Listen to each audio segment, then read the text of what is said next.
কিছু না, আমাদের এমন একজন নেত্রী সাথে আমরা কাজ করেছি, তার সম্পর্কে বলার তো শেষ নাই ভাইয়া। উনি আপসীন নেত্রী, 18 কোটি জনগণের নেত্রী ছিলেন। শুধু যে জাতীয়তাবাদী দলের নেত্রী সেটা না, উনি 18 কোটি জনগণ নিয়ে উনি স্বপ্ন দেখতেন এবং কখনো আপোষ করেননি। ওনার প্রতি অনেক অত্যাচার অবিচার করা হয়েছে বিগত সরকারি আমলে।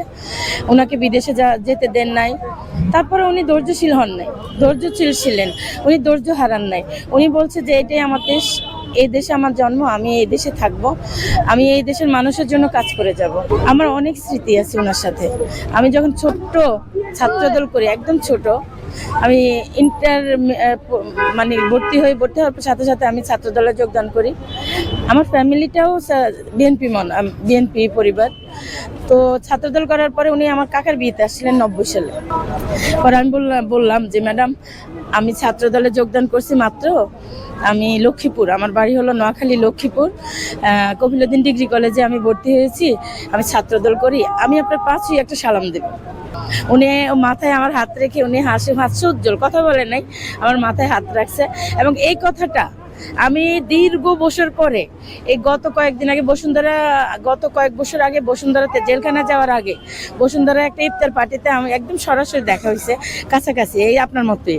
তা আমি বললাম যে ম্যাডাম, আমি সেই ছোট্ট বাচ্চাটি যে সোহাগ কমিউনিটি সেন্টারে আপনাকে আমি সালাম করেছি।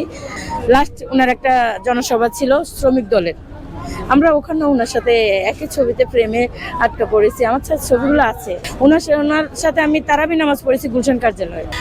দোয়া করি উনি বেহেশতের সর্বোচ্চ জায়গায় যেন আল্লাহ ওনাকে কবুল করেন। ওনার মতো একজন মানুষ এই বাংলাদেশের প্রয়োজন ছিল।